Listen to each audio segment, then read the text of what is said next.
Hoy llega el turno para el apellido que da nombre al territorio, los Álava, una familia que no tuvo la relevancia de otras en el territorio, pero que por los favores y por estar cerca de los monarcas de la época, pues gobernaron en Álava, como fue el caso de Martín de Ayala o de Diego Martínez de Álava, que fue depositario de la villa de Vitoria. Es en cualquier caso una familia que tiene su origen en el pueblo de Gamarra Mayor.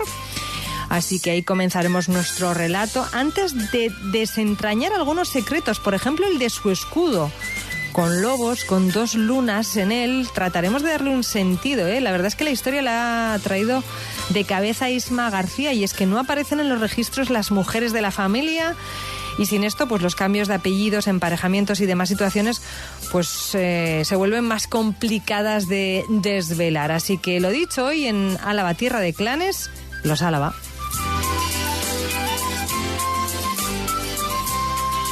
Arrancamos los martes de mayo y, como es habitual, pues ya saben qué es lo que toca. Toca hablar de historia, de nuestro Juego de Tronos particular, de nuestra tierra de clanes. Ya hemos venido desgranando algunos de los clanes familiares más importantes que reinaron y que dominaron nuestro territorio Álava. Y hoy precisamente vamos a hablar de ellos, de los Álava, pero lo vamos a hacer ¿con quién? Si no, con nuestro arqueólogo favorito, con Isma García Guardión. Muy buenas. ¿Qué tal, John? ¿Cómo estás? Hoy vamos a hablar del jefe de los jefes, ¿no? De los Álava. Bueno, vamos a decir que da el nombre a todo esto. Que a la hora de repartir apellidos y nombres, pues él se quedó con uno de los importantes, porque en Álava, pues que te apellides Álava, ¿no? Y que seas recordado por esta denominación, pues algo significa, ¿no? Más allá de que dé nombre, evidentemente, a la provincia, a Álava, tenemos algunas otras referencias que nos encontramos en nuestra pues ciudad. Para que aquellos y aquellas que nos escuchen tengan alguna referencia igual más actual, bueno, ¿quién no le ha oído hablar del general Álava? La calle. La calle, por ejemplo. Bueno, obviamente este general Álava tuvo su papel preponderante en la batalla de Vitoria, en todo este escenario ahí a principios del siglo XIX. Este general Álava procede de estos Álava medievales de los que vamos a hablar. También en la calle Zapatería se conserva todavía el Palacio de los Álava, con el cual hay un pequeño contencioso, porque no se sabe actualmente quién es el propietario. El de Tánger, de momento, veremos a ver lo que ocurre. Y está bien que digas, todavía se conserva, porque vamos a ver, las instituciones aquí tienen que apretar un poquito, con el tema de... Claro. Lo hemos hablado muchas veces, la conservación del patrimonio. Eso es, porque está en muy mal estado de conservación, y es una pena porque es uno de los elementos de nuestro patrimonio. Es una joya, en Vitoria de lo más relevante. Y luego quizá, pues también, si alguien quiere incluso conocer de cara a alguno de estos Álava, pues basta que se acerque y entre en la iglesia de San Pedro, se acerque a la zona de la Capilla Mayor, y ahí podrá ver las tumbas, las efigies, las esculturas con la representación de algunos de estos Álava, Pedro Martínez de Álava, Diego Martínez de Álava, que fueron allí enterrados, vamos. Calle General Álava, Palacio de los Álava, más o menos esos dos puntos marcados, ¿no? Que hacen referencia, que hacen homenaje a estos Álava, pero... Nos vamos a ir al siglo XII. Nos vamos muy atrás. Nos vamos al siglo XII. Cogemos la mochila y para atrás. Regreso al futuro. Eso es. En el siglo XII estamos en el año 1100, 1100 y pico, ¿vale? Para que la gente se ubique. Pues ahí es donde los genealogistas marcan el origen de este linaje. Al parecer, este linaje procede o entronca con el de los señores de Llodio. Pues resulta que aquí hay el primero del linaje de Álava, es un tal Lope López, que fue hijo de Lope Íñiguez, que era el señor de Llodio. Este Lope Íñiguez, señor de Llodio, tuvo 3 hijos. Íñigo López, que fue el que le siguió en el señorío de Llodio, tuvo un segundo hijo, que fue Gonzalo López, que se quedó con Mendoza, de ahí vienen todos los Mendoza, y el tercer hermano era este Lope López, del que derivan los Álava. Así que en origen, Mendoza, Álava y los señores de Llodio eran parientes. Eran todos uno. Efectivamente. Se entroncaban de ahí. Los señores de Llodio, que por ponerles un apellido, los Haro. Es que también están emparentados con lo que luego fueron los Haro y los señores de Vizcaya, en efecto. Y por eso, como vamos a ver luego, tienen tanta importancia en su simbología los lobos y en su denominación el López. Cuando hablas de lobos y de lupus, claro, me viene a la mente, yo creo que a todos nos viene a la mente el conjunto monumental de Quejana, el canciller Ayala, claro. Ese López, lupus que ya hemos hablado, ¿no? Cuando hablamos de los Ayala. Pero se da una circunstancia que la vamos a dejar ahí un poco en entredicho, porque los sí que entroncan, ¿no? Vienen de ese tronco común de los Ayala, pero luego se dan. Sí. O sea, A mano abierta, digamos, si nos remontamos al siglo XII, en todas estas genealogías acabamos en un reducido número de individuos que casi todos coinciden en este apellido, en el López o en llamarse Lope, y que, ya te digo, de ahí proceden todo lo que fueron luego los señores de Vizcaya, fueron los Ayala, fueron los Mendoza y los que vamos a hablar, los Álava. Pero eso no evita que, siendo familia lejana, claro, generaciones más tarde los unos con los otros se las tengan... Sí. A mano abierta, pero quédense con los Ayala, que van a tener parte de protagonismo también en esta historia de los Álava. Pero antes, siempre hemos marcado, ¿no?, un poquito el territorio, desde dónde dominaban, dónde estaba su casa-torre, digamos, porque al final cada una de las familias nos estamos dando cuenta que construye una casa-torre de la cual dice, todo eso que ves es mío. Eso es. Sí, pues en un momento dado de este primer Álava, vamos a decir, este Lope López, se tiene un hijo que se llama Diego López, que según las genealogías es el primero que se establece en su casa-torre de Gamarra Mayor.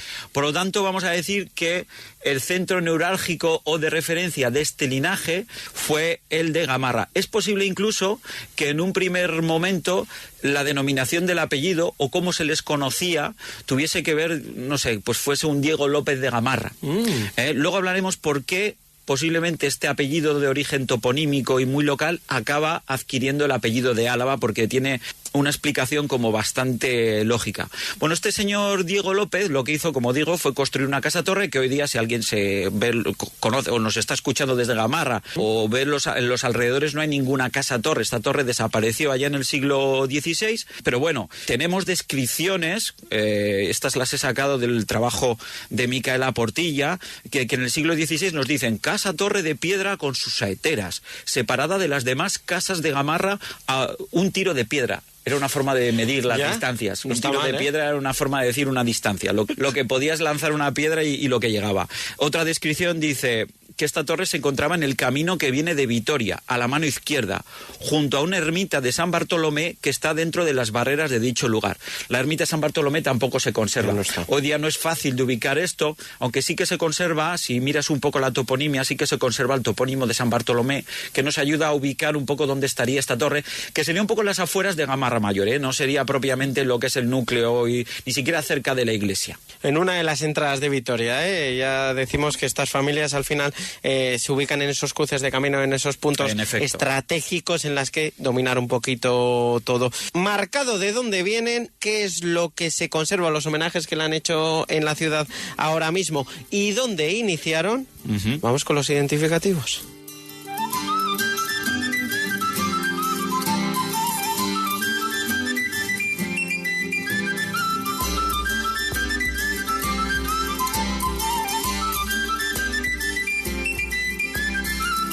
A ver, Isma, yo creo que es momento de desvelar el secreto. ¿Por qué Álava? Obviamente esta gente era muy importante, pero no eran los más importantes. Más importantes eran Mendoza, más importantes eran Guevara. Claro, es que esta provincia se habría podido llamar los Mendoza. Pues sí, perfectamente. Mendoza, Guipúzcoa y Vizcaya. A ver, lo que sucede es que este territorio se llamó desde siempre Álava, desde las primeras menciones en el siglo IX, por lo tanto Álava está por encima de todo. Si estos adquirieron Álava, tiene una razón de ser, y es que cuando un linaje de origen local prospera, hace carrera fuera de Álava, los reyes en su corte, por ejemplo, desde la corte navarra, Gamarra, ¿qué significa para el rey Sancho VI el sabio o Sancho VII el fuerte? Pues poco, ¿no? Entonces dice, pues fulanito de tal, el de Álava, no dice el de Gamarra. Para él es el de Álava. Hay muchos linajes, por ejemplo, que para rastrearlos es difícil porque, por ejemplo, tienen un origen en una localidad concreta alavesa, pero como prosperan, como luego pasan a vivir a Vitoria, y de Vitoria es donde dan el salto a Burgos o a Valladolid o a otro lugar donde hay una corte, a muchos se les conoce también como no sé qué de Vitoria. Claro. ¿Vale? Cuando en realidad ellos igual no proceden exactamente de Vitoria, sino de una Arriaga, de un Avendaño o de otro sitio más concreto. Entonces, al final, lo que podemos decir de estos Álava es que, teniendo ese origen en de Gamarra, lo que prosperaron políticamente trabajando, vamos a decir, para los reyes de Navarra, y precisamente por desempeñar estas labores junto a los reyes de Navarra, pues fueron conocidos como los Álava, ¿no? Y luego, como realmente volvieron a nuestro territorio y se asentaron de forma muy fuerte en nuestro territorio, pues al final acabaron quedándose con ese toponímico de Álava, digamos, despreciando quizá el Gamarra que quizá tuvieron en un principio, ¿no? Esta sería un poco la explicación de por qué tienen el apellido. Al final se quedan con el nombre del todo y no de un punto concreto, ¿no? Que realmente donde han nacido. Desvelado esto, el escudo además tú me contabas, es bastante curioso y tiene alguna que otra cosa ahí, vamos a decir, misteriosa. Ahora que estamos en época de conjeturas, en época de qué es lo que va a pasar, de dónde han venido estos... Los escudos, como venimos viendo en toda esta serie, tienen una importancia, porque al final es la imagen de marca con la que se identifican estos linajes, ¿no? Y este escudo es muy extraño, y la verdad es que, primero, que es un escudo que está cuartelado, está dividido en 4 partes. Que no y eso alguien le dirá, pues, no es tan extraño. Claro, no es tan extraño en escudos pues más modernos del siglo XIV, del siglo XV, del siglo XVI. Es muy extraño en un escudo que los genealogistas insisten, yo lo dudo, que el origen del escudo está en el propio siglo XII. Yo esto lo dudo, porque en el siglo XII ni siquiera la alárdica estaba muy desarrollada, como hemos visto en el caso de otros linajes, ¿no? Yo creo que tenía otras preocupaciones. Yo creo que aquí lo que han hecho ha sido un escudo que probablemente se creó en el siglo XIV, pues como que remontarlo históricamente a épocas anteriores. En cualquier caso, el escudo en el primer y cuarto cuartos lo que tenemos es un lobo. Un lobo. Lupus. Claro, si tenemos un lobo en el primer cuarto, efectivamente, ahí le has dado. Si tenemos ahí un lobo en el primer cuarto y otro lobo en el cuarto cuarto, pues al final tenemos 2 lobos, que son los 2 lobos de ese tronco común de los López, que luego también tendrán los señores de Vizcaya, que luego tendrán también incluso los Ayala y tantos otros apellidos, digamos, de nuestro entorno inmediato. Marca la importancia del lobo, en todos estos siglos, siglo XII, XIII, XIV, ahora que se está hablando mucho también del propio lobo. Yo, hasta que hemos hecho esta serie, yo no pensaba que esta cuestión podía tener tanta importancia. Un animal tan importante, sí. Y luego en los otros 2... ¿Qué nos encontramos? Porque aquí es donde está el misterio. Sí, bueno, es que más que un misterio, misterio, porque es que por más que he buscado, en los otros 2 escudetes lo que hay es una luna menguante, que es una luna con las puntas, una media luna, con las puntas apuntando hacia abajo. Entonces, claro, dices, en ningún sitio hacen mención a qué se debe la presencia de este símbolo. Cuando un símbolo entra a un escudo no es porque sí. Y normalmente cuando un escudo comparte 2 símbolos, uno tan claramente relacionado con los López, el otro tiene que proceder de otra rama, de otra familia, inidentificada, que nadie ha identificado, y que es lo que me llama la atención. O sea, para que se harían una idea nuestros oyentes, sería como la media luna turca, pero volcada hacia abajo. Sí, exactamente. Entonces, bueno, investigando un poco, yo me he hecho mi propia teoría, que no sé si te va a gustar. Venga, dale, yo te la propongo, ¿no? Vamos a Yo te la propongo. A ver si la aceptamos. Pues verás, el linaje prototípico que en la Edad Media ha tenido la Luna ha sido un apellido de origen aragonés, que es el de los Luna. Los Luna es incluso una localidad aragonesa, creo que zaragozana, pero igual alguien me corrige, que está no demasiado lejos del territorio navarro y que de hecho estuvo bajo la circunscripción y el dominio de los reyes navarros. Entonces los Luna estuvieron también trabajando, vamos a decir, o a las órdenes de los reyes de Navarra. Si nuestros amigos los Álava estuvieron también en ese entorno cortesano, pues es posible que estableciesen ahí alianzas, y en esa diplomacia matrimonial que a menudo se establecía, pues hubiese algún matrimonio que no ha trascendido, que se produjese con esos Luna. De hecho, los propios Mendoza, en generaciones posteriores, sabemos que emparentan con los Luna, y eso lo sabemos en efecto. Así que tampoco sería extraño que hubiese sucedido en el caso de los Álava. Lo que pasa es que en la genealogía de los Álava, esto es una dificultad que me he encontrado y que creo que es bastante insalvable o difícil de salvar, es que nunca se cita a las mujeres con las que se casan. Aquí es muy difícil reconstruir. Y claro, como siempre cuento, cuando no investigamos, cuando no nos cuenta la historia de las mujeres, nos estamos perdiendo la mitad de la película. Y esto es una pena. Bueno, pues ahí el misterio un poco, como tú comentabas, de esa luna a la cual yo por ahora... me cuadra perfectamente. Le doy esta interpretación provisional. Vamos a dejarlo ahí provisionalmente. ¿Qué pues te parece? Cuadra. A mí me cuadra perfectamente por aquello de los Luna, y además estando... Mira, yo no sabía, tan pegado en la zona de Aragón, Navarra, yo tampoco, etcétera, lo he mirado y investigándolo Sí. Pues aprobada la teoría. Adelante, la metemos rápido. Para ir cerrando de alguna manera, ir metiéndonos directamente en esos nombres importantes. ¿Cuáles eran los nombres más comunes? Pues en el caso de los hombres, lo que vemos en la evolución a lo largo de toda la Edad Media de este linaje, los primeros insisten en llamarse constantemente Diego o apellidarse Díaz o Díaz, o en el caso también llamarse Lope o apellidarse Lope o López. Esto es muy habitual. Claro, esto lo que nos está señalando es ese vínculo inicial tan potente todavía con ese protolinaje de los lobos que precede, ya hemos repetido varias veces, a los Ayala, a los Haro, etcétera, etcétera, ese tronco común. Luego tienen una etapa intermedia, allá por el siglo XIII, en el que nos aparecen dos Hurtados, que también nos están hablando de este vínculo con los lobos, aunque por otro lado. Los Hurtados son gente que tiene mucha relación con los Mendoza y que abordaremos, por cierto, en el próximo programa, más en detalle, sí, en el programa del mes que viene. ¿Te estás metiendo en los Hurtados? Sí. Ahora los contamos.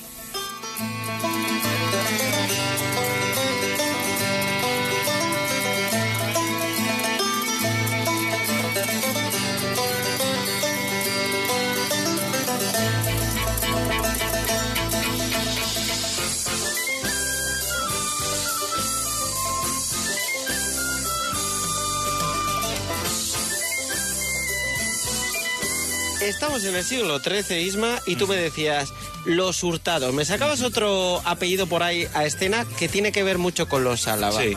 Cuéntame, estos dos Hurtados, ¿quiénes eran? ¿De dónde venían? ¿Qué hacían? Pues prácticamente sabemos muy poco por este lado de las genealogías. Sabemos prácticamente su nombre y que ocuparon en el orden, digamos, sucesorio. Has tenido que rascar mucho, me estoy dando cuenta en este capítulo de Álava, tierra de clanes, en los Álava. Tal vez, por lo menos a mí me venía a la mente y decía, los Álava, esto tiene que haber un montón de información, esto tiene que ser como muy sencillo. No. Al contrario. No, si quieres, vamos a ver, si nos hubiésemos conformado, yo en esto soy muy inconformista, si nos hubiésemos conformado con hablar de los Álava del siglo XV, como luego vamos a hacer un poco, pues esos son los famosetes. Ya, pero hay que rascar ahí, ¿de pero dónde si queremos venís? ir ¿desde dónde? Y queremos rascar, y en esta serie hemos intentado ir siempre a los orígenes, en el caso de estos es mucho más difícil. Fíjate que esta gente no son gente que tengan grandes posesiones territoriales. Mientras que, por ejemplo, cuando hemos hablado de los Guevara, estábamos hablando prácticamente de toda la llanada oriental. Mucho territorio. Los Mendoza prácticamente toda la llanada occidental. Los Sarmiento prácticamente todo el sur de Álava. Yo qué sé, por no hablar de los Gauna hasta... Bueno, en fin. En este caso nos hemos quedado con Gamarra y poco más. ¿Ya? Porque esta era gente que era de la nobleza, pero no era una nobleza, digamos, de grandes posesiones territoriales. Digamos que habían hecho carrera desde un punto de vista más, si quieres, vamos a utilizar este anacronismo, funcionarial. Es decir, cerca del rey y prestando servicio en los castillos del rey, pero tampoco habían acumulado grandes territorialidades, ¿de acuerdo? Entonces estos cuando prosperaron de verdad es cuando emigraron de Gamarra a Vitoria. Y se asentaron en Vitoria, en el gobierno de Vitoria, en el gobierno del concejo de Vitoria. Entonces, a partir de entonces, fueron empezaron a ser los amos del chiringuito, si me permites la expresión. Que mucha gente dirá ahora, pero si eso es un paseo, si son 15 minutos andando, una leche. Eso es. Entonces, los Hurtado, tenemos apenas las denominaciones referidas al siglo XIII. Sabemos que uno de ellos, o ambos dos, porque a veces los nombres se mezclan, aparecen al mando del castillo de Zaitegui. Castillo de Zaitegui, digamos ahí en la zona de Zuya. Tenemos este castillo importante que se conservan hoy día algunas ruinas. Pues estos Hurtado tenían que ver con el mando de ese castillo. Y luego ya si evolucionamos hacia el siglo XIV, aparece aquí en las crónicas uno que debió ser muy importante, pero tampoco se sabe mucho por qué. Un tal Martín de Álava. Martín de Álava... como tú bien dices, sí que debió ser importante. Ahora nos vas a decir el cargo... Pero otra vez me llama poderosamente la atención. ¿Por qué no aparecen los papeles? ¿Por qué no se cuenta su historia? Bueno, a ver, es que estos linajes, primero que en general rastrear linajes es muy complicado. Difícil. Y además, si quieres ver documentos, porque las genealogías siempre a veces presentan claroscuros, cosas dudosas que hay que comprobar y a veces que no están respaldadas por documentos. Bueno, los cronistas de la época al final tienen espacios y dicen, pues lo uno, ¿cómo? ¿Con qué? Con esto, ¿es real? Bueno. En efecto. Entonces ahí tenemos que jugar un poco y andar un poco de puntillas. Entonces, la información en el caso de estos es escasa. De Martín de Álava solo tenemos una nota cronística de su existencia, de que fue una parte de esta secuencia genealógica, que dice la crónica que fue alcalde de la provincia de Álava, y dice: cuando Álava se gobernaba por sí, no reconociendo superior. Claro, porque en 1332 es cuando Álava la famosa voluntaria entrega y se entrega al rey Alfonso XI, ¿no? Hasta ese momento Álava tenía otra forma propia de gobierno, y era en esa época en el que el tal Martín de Álava debió tener un papel preponderante. Pero otra pista que nos da indirecta de su importancia, esto es muy interesante, es que a partir de entonces todos los Álava van a ser Martínez de Álava. Martínez de Álava. Se ha cambiado. Fosiliza ese apellido. El tal Martín debió ser tan importante que sus sucesores quisieron guardar memoria de él, haciendo formar parte del apellido la denominación de este antepasado, ¿no? A partir de entonces, el hijo de Martín de Álava, que será Diego Martínez de Álava, este también es importante porque fue depositario de Vitoria en nombre del Papa y del rey de Francia en un momento a finales del siglo XIV, después de la primera guerra civil castellana entre Pedro I el Cruel y su hermano Enrique II, esta familia trastámara. Pues este hombre, este Álava, le confiaron la custodia de Vitoria en tanto en cuanto decidían si Vitoria pasaba a formar parte, efectivamente, como al final fue, del Reino de Castilla, o si iba a seguir siendo parte del Reino de Navarra. Pues esta persona era hombre de confianza del Papa y de los reyes de Francia, nada menos. Así ya que empiezan a llegar a territorio de poder, a lugares de poder. Sí. Alcalde de Álava, alcalde de Vitoria, o por lo menos depositario de... organízame esto, o manténmelo controlado, ¿no? Esta gente empieza a destacarse como gente de máxima confianza de los reyes. Así como los nobles, los Guevaras y los Mendoza, que tienen grandes territorios, suelen ser gentes bastante levantiscas. En un momento dado se revelan al rey sin mucho problema y sin mucho decoro. Esta gente solía ser bastante fiel, sabían a quién tenía. Entonces, los reyes se valían mucho de ellos para mantener el orden en los sitios, mucho más que en la nobleza terrateniente, ¿no? Y ahí, a rebufo de eso, prosperan mucho los Álava. El hijo de Diego Martínez de Álava será Juan Martínez de Álava, que nos interesa porque Fray Juan de Victoria nos dice que tuvo una tumba en la iglesia de San Vicente, aquí en Vitoria. Dice que yace en San Vicente en la sepultura de bronce en la nave del Evangelio junto al altar. Esta tumba ya no se conserva, pero es interesante. Y es interesante que este señor se casó con María de Avendaño. Y lo digo porque es interesante porque los Avendaño ya hemos hablado, y para saber pues que este linaje era Álavas y Avendaños aquí en Vitoria eran gente que eran aliados, ¿no? Y los que mandaban. Y poco a poco así vamos discurriendo hacia el final de la Edad Media y hacia los últimos Álava que vamos a tratar, digamos, en nuestro Pero espera, ahora, ahí vamos, siglo XV. No me adelanto, ¿no? Dale. Vale.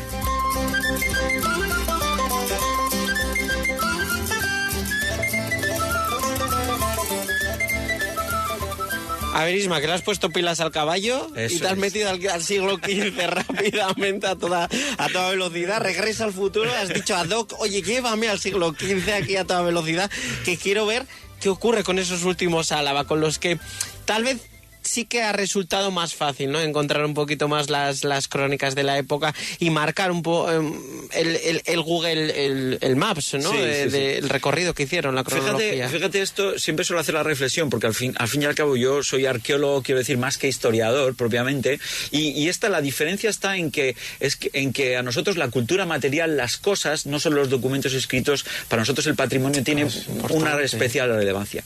Y fíjate, ¿por qué estos Álava del siglo XV son más conocidos que otros? Pues en gran medida hay una razón que lo explica, y es que sus tumbas se han conservado bien visibles en ciertos lugares, y en este caso en la iglesia de San Pedro.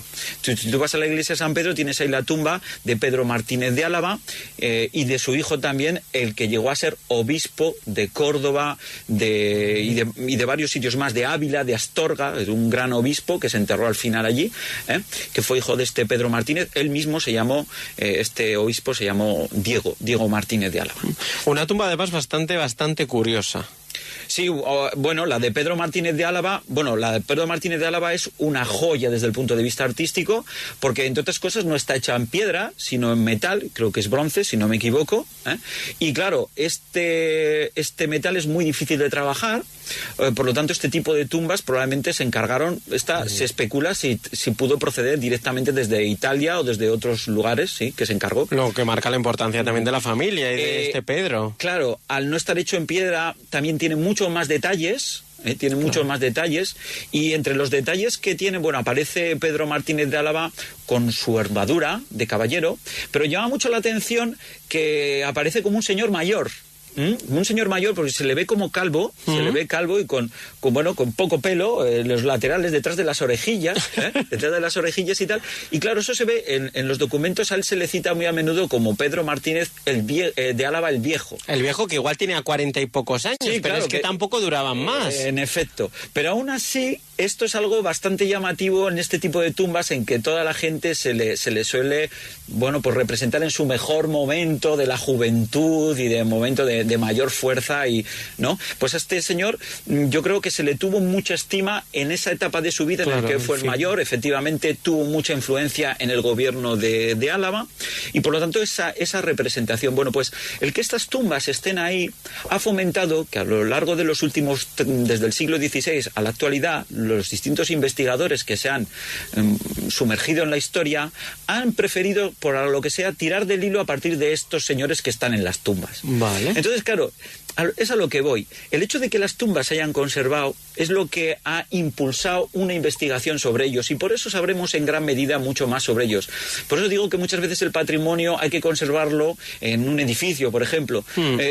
No solo por lo que tiene en sí, de que el edificio puede ser interesante o admirable, por lo que nos cuenta. Despierta interés y nos cuenta cosas, ¿no? Claro, nos incita a ir hacia atrás. Se suele decir muchas veces, las piedras hablan. Eso es. Las piedras tienen historia. En efecto. Y bueno, pues no podemos dejar de señalar así en un último momento la importancia de este linaje de los Álava en un acontecimiento o en un proceso, vamos a decir, que tiene lugar aquí en Vitoria, que es la famosa lucha de bandos. Sí. Ya sabes que la lucha de bandos aquí en Vitoria, en la Edad Media, Vitoria estaba dividida entre dos bandos que se disputaban el gobierno del concejo y el poder en el castillo de Vitoria, que estaba en la iglesia, que era la iglesia de San Vicente, ¿no?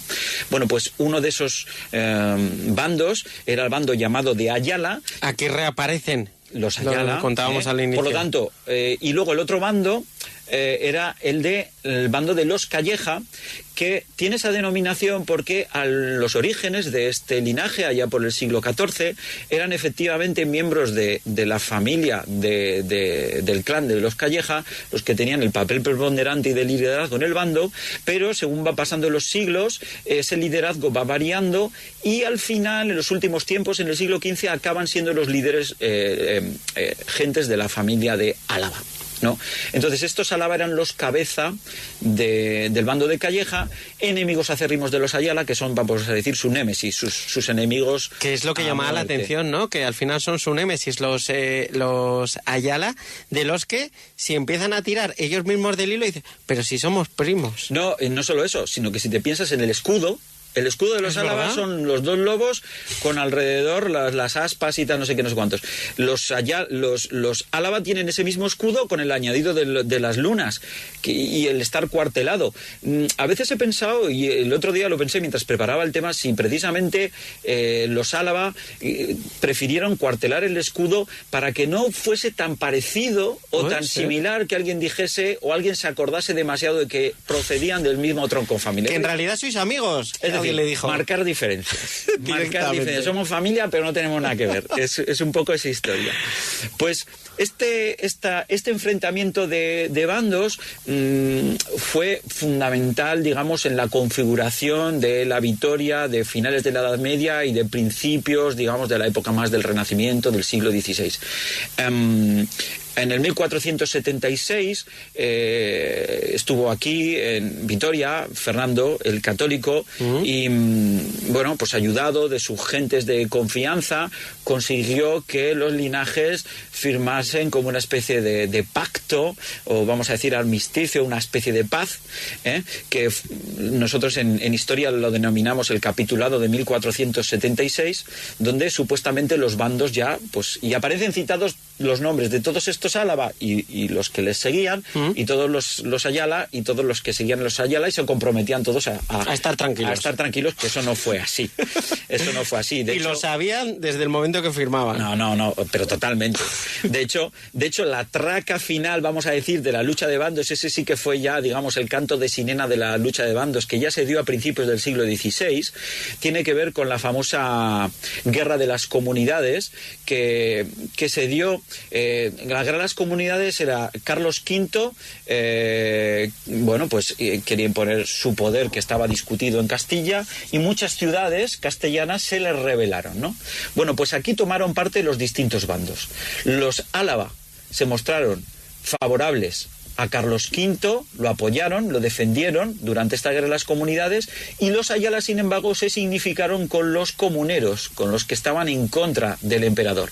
Entonces, claro, como aquí ya se sabe que la Guerra de las Comunidades la perdieron los comuneros, la perdieron los Ayala, a partir de ese momento fue el descrédito completo de los Ayala, hasta el punto de que en Vitoria es difícil encontrar en ninguna iglesia, en ningún sitio, el escudo de los Ayala, porque por dictamen se picaron, se quitaron todos los escudos y toda la heráldica de los Ayala, y sin embargo la de los Álava empezó a prosperar en todos lados, en todas las iglesias, hasta el punto que los Álava tenemos tumbas aquí en Vitoria, no solo en San Pedro, se enterraron también en San Vicente, y no solo en San Vicente, sino que también lo hicieron en la Catedral de Santa María y en el desaparecido convento de San Francisco, que también tuvieron un enterramiento bastante relevante. Sí, está claro que la historia la escriben los que ganan, ¿no?